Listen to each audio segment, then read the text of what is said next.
Welcome to the deep dive. Today, we're getting into the world of cybersecurity professionals. It's a big topic, constantly changing. It really is, and we've gathered quite a mix of sources to understand it better. Yeah, everything from deep dives into specific jobs like the CISO, personal stories of career Right, changes, like that Code Academy AMA with Jimmy, moving from marketing, really interesting. to academic research, looking at the actual skills needed, and expert Q&As. We've got stuff from cyberdegrees.org, RIV, Veronis, New Camp. And crucially, those Reddit threads, real talk from people actually doing the job day to day. Exactly, from RIT career questions and cybersecurity, first-hand accounts.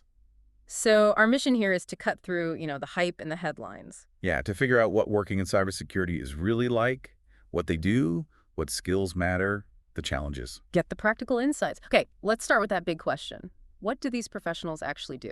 Well, it sounds simple, but it's broad. At a high level, they're guarding the digital fort, essentially. Guarding the fort. I like that. So overseeing IT security, setting up the rules, the policies, managing the teams. Identifying the risks before they become problems. Exactly. And making sure the company's following the law, industry standards. Compliance is huge. So it's technical knowledge, but also practical threat response. Definitely a mix. You need the tech background, IT, security. But you also need to know how to handle things when they go wrong. And the CISO, the Chief Information Security Officer, seems like a key figure. Oh, absolutely. Cyberdegrees.org really breaks down their role. They're developing those policies we mentioned. Managing the security teams. Creating reports, constantly identifying risks, handling compliance, budgets. Wow, okay. Budgets too. And disaster recovery planning. Yep, that falls under them too. Plus bringing in new security tech, overseeing training for everyone. That's a lot. So how does that translate day to day? Is it all strategy meetings? Well, Steve Jurgen, a CISO they featured, described his day starting super early, catching up on global security news. Okay, got to stay informed. Then balancing family time, but heading into a day full of meetings, yeah, but also customer interactions. And dealing with security incidents, he called them fires. Right. Those urgent things that pop up and need immediate attention, Yeah. you have to respond fast. Those fires sound intense. The Reddit threads probably give us a good feel for that daily reality, too. They really do. You see people talking about watching the networks constantly, using SIEM tools. That's security information and event management, sort of a central dashboard for alerts. Exactly. And then there's the patching, updating software to plug security holes. That's constant work. Designing secure networks, too, right? Building security in from the start. Yes, and penetration testing, basically ethical hacking, trying to break in yourself to find weaknesses. Before the bad guys do. Precisely. Yeah. Plus risk management, tons of documentation, dealing with vendors, selling security tools, managing those tools. It's definitely not just one thing. And Reddit really showed the variety of roles, didn't it? Beyond the SOC, the Security Operations Center. Oh, absolutely. People often think it's all SOC analysts watching screens, but that's just one piece. You've got analysts digging deeper into threats, project managers. Yep, GRC folks, governance, risk, compliance, making sure all the rules are followed. Lots of spreadsheets there, apparently. Huh, I bet. Identity and access management. Critical. Hmm. Who gets access to what? Application security, cloud security, management roles, pen testers, privacy experts, auditors. Incident responders and the firefighters for those fire. Exactly. It's a whole ecosystem. Really diverse skill sets needed across the board. Which is a perfect segue. With all these roles, what are the essential skills? What did the research say? Okay, so that RxIF paper dug into this. They identified key hard skills. Like technical skills. Right. Top of the list. Mhm. Information security knowledge itself, general IT skills, sometimes needing security clearance, For government jobs or sensitive industries, yeah. network security, incident response keeper. That's a big one. Understanding information systems, security operations. The day-to-day running of things. Oh. Yeah. Security controls, application security, cloud, even software development and security architecture. Designing secure systems. So you really need a broad technical base. You do. And it's interesting. Software development popped up. Jimmy, in that Code Academy piece, mentioned Python being useful. Right. Even if you're not coding daily, understanding it helps. Though the RCIF paper found Java mentioned most often in their data analysis from Stack Overflow. Interesting. So maybe less about one specific language and more about understanding coding principles. Probably. But beyond the tech stuff, the research also hit on crucial soft skills. Ah, yes. The non-technical side. Like what? Communication came up strong. project management, access management, vulnerability management, Explaining risks, coordinating team. and problem solving. You're constantly tackling new, complex problems. You can see how vital those are, explaining a complex breach to executives, for instance. Exactly. The Varonis Q&A echoed this. Being able to simplify technical stuff is key. Having solid computer science fundamentals, too, they said. Yes. And specializing. Becoming an expert in one area, like cloud security or incident response. Familiarity with attack tools and methods, too, like MITRE, ATT, and CK. Right. Understanding how attackers operate. Also, tracking complex incidents, managing information effectively, and making high-stakes decisions under pressure. That decision-making part sounds tough. It can be. And then there are roles like security awareness, which have a whole different skill set. Yeah, a Redditor broke that down. More about communication, instructional design for training, Marketing skills, behavioral science. Why do people click that link? risk analysis, data visualization, storytelling, even organizational psychology and change management. It's about changing human behavior, which is a whole different challenge. And for career changers, like Jimmy, what helped him? He really emphasized building a portfolio. Personal projects, home labs. Showing what you can do, not just what you know on paper. Exactly. If you don't have the traditional background, that hands-on proof is incredibly valuable. Makes sense. So, okay, we know what they do, the skills they need. How do people actually get into cybersecurity? Is there one set path? It seems like the paths are diversifying.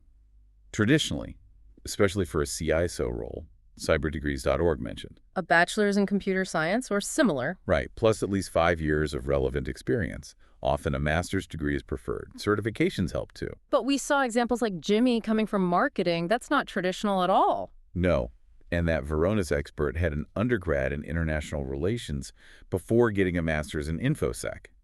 So it's definitely possible to transition from other fields. Absolutely. Yeah. But the one constant stressed everywhere is continuous learning. You have to keep up, right? The threats change so fast. Constantly. Newcamp and Varonis really hammered that point home. New tech, new vulnerabilities, new attack methods.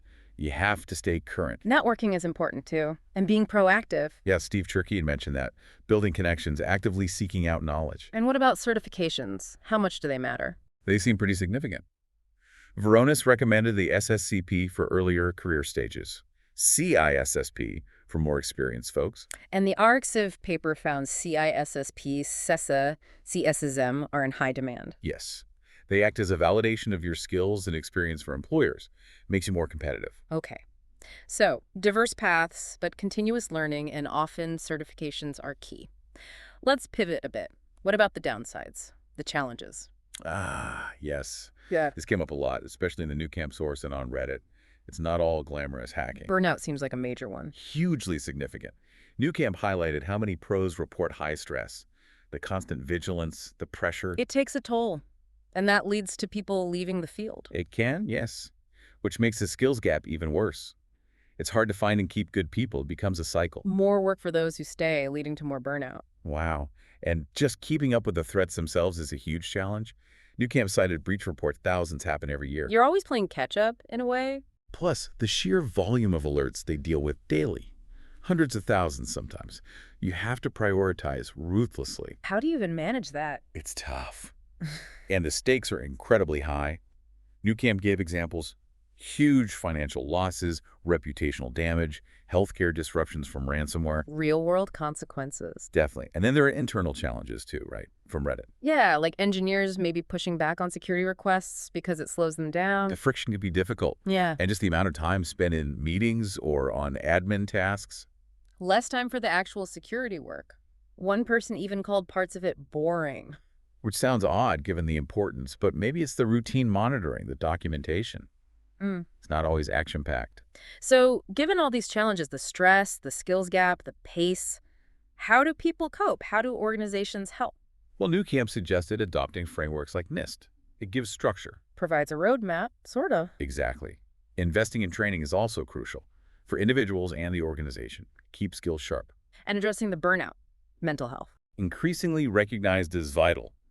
Newcamp mentioned things like promoting exercise, mindfulness, supporting well-being. Good communication and teamwork seem obvious, but probably really important here. Absolutely. Clear communication within the team and with other departments helps manage threats better. Regular risk assessments, strong security controls, the fundamentals. Foundational, yes. Huh? And mentorship within teams helps bring newer people up to speed, shares the load a bit. Okay, and finally, those Reddit threads give us some great day-in-the-life snapshots, didn't they? Yeah, really concrete examples. SOC analysts, triaging alerts, writing reports, maybe some threat hunting if they have time. Vulnerability management, folks. Also writing reports, working with different scanning tools. GRC people, lots of meetings, reading documents, spreadsheets, confirming compliance. Security engineers. Yep. More hands-on, building and maintaining the actual security tools and infrastructure. And incident responders.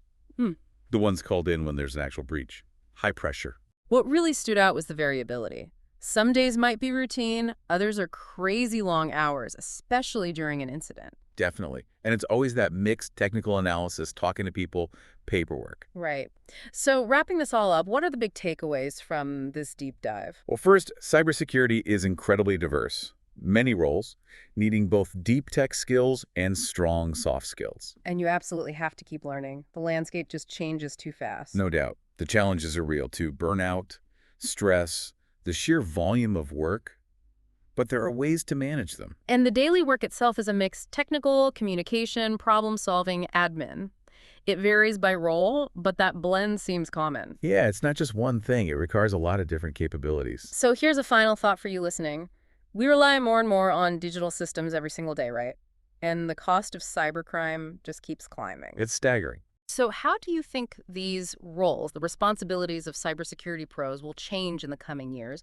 What new skills, what new ways of thinking will be needed to defend against whatever comes next? That's the big question.